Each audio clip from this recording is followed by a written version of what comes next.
Welcome back to another video. This is my new desk, and this is my new chair. I got them both for $20 today. I'm broke. I'm broke and poor. Broke.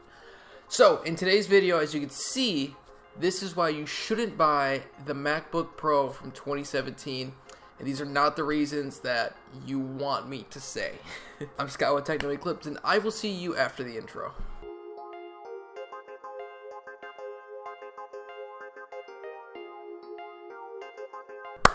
So, as we know, Apple hasn't released a MacBook Pro in over 12 months at this point, and it's looking like they're not going to release one for a little bit of time, and that's why I'm making this video, because people might be interested in buying a MacBook Pro, or might have saved up a MacBook Pro, or might be working for the summer for a MacBook Pro, and I want to make sure that they're making the most informed decision. So, why shouldn't you buy one? Well, obviously, it's because there's no ports, the RAM and everything is soldered to the motherboard, or soldered to the motherboard, the keyboard failing, obviously. No, it's none of those. Whatever, like, that's the whatever.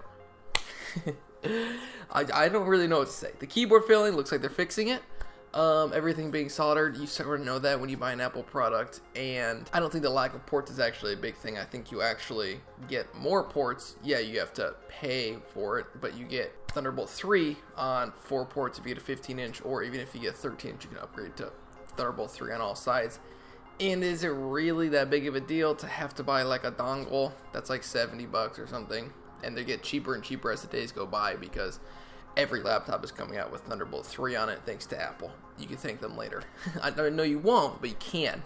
So, why are the actual reasons you shouldn't buy a new one? Well, if you look at Intel's 8th gen CPUs, this is why.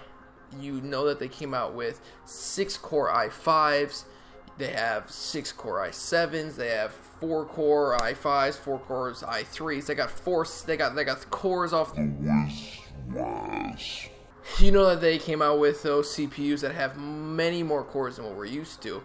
And what does that mean for Apple? Well, Apple, as you know, uses Intel chips in their computers, and their base model 13-inch MacBook Pros have always used, not base model, but their 13-inch MacBook Pros have always used dual-core i5s or i7s. But with the introduction of the 4-core mobile processors that Intel has released, with the i5-8250U, which is the base model mobile processor, that is a 4-core CPU.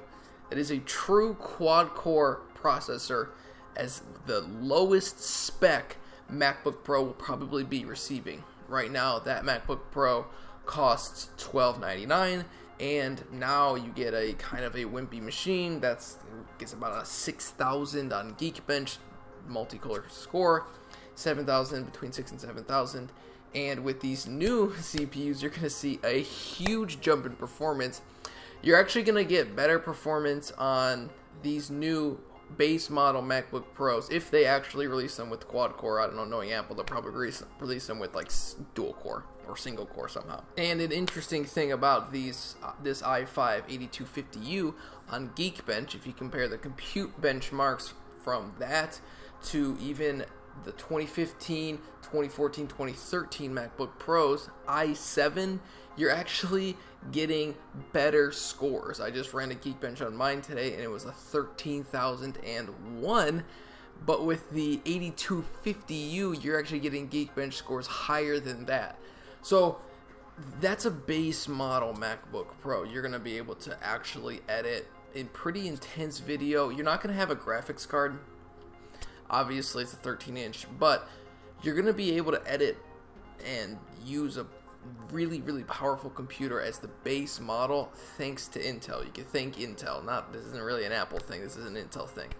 But the problem is buying a 2017 new right now is that you're gonna get almost similar performance to like the base model 13-inch MacBook Pros if you were to just wait like a few months. That's just compute benchmarks. That is not graphical benchmarks. Obviously, the graphically speaking, the 15-inch from 2017 is going to be much more powerful in terms of graphics benchmarks, but in compute benchmarks, which is important for heavy rendering and video editing. Not quite as much anymore, but it's still the most important part as these editing softwares begin to leverage GPUs more and more. But it is awesome to see that we're going to be getting really powerful laptops in just a few months. And there's a few other reasons why, not just as the base model is going to be more powerful, well, similar in terms of compute performance to its top spec 15-inch MacBook Pro from 2017. And that is that the top spec 15-inch MacBook Pro from 2018 is going to have 6 cores and is going to be 40% faster on compute benchmarks. Graphically speaking, it's going to be better as well because each year you get a better graphics card inside of the machine. But it's awesome to see that you're going to get 6 cores inside of a MacBook Pro. Yeah, it's going to be an expensive MacBook Pro, but if you're looking at top specs already, then a 40% increase from 2017 to 2018 on compute benchmarks is huge. To put that in perspective, let's say it takes you an hour to render a video just with the top spec 2017 MacBook Pro that you have now. If it takes an hour for you to render that video, it's going to be 40% faster. And what does that mean? That means it's going to only take 36 minutes to render that video.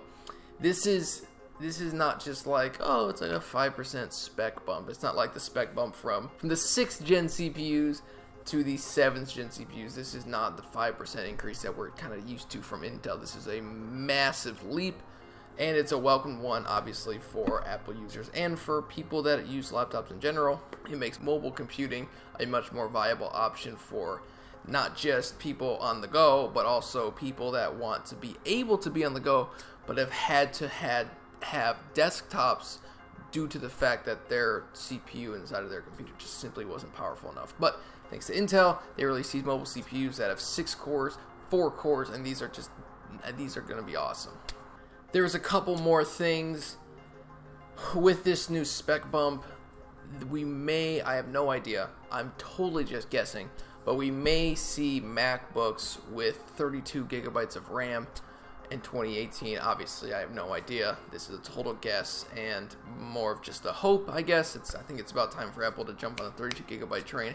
It's absurd, but for some people that just need it, even if they only needed like 20 gigabytes, they can only top out at 16. So like, you almost have to go to the 32. Because of, I believe, all of these CPUs, these mobile ones, can only have 2 DIMM slots for their RAM, and what that means, each RAM stick, it'll be soldered to the motherboard, but each RAM stick has to be 16 gigabytes, which is insane.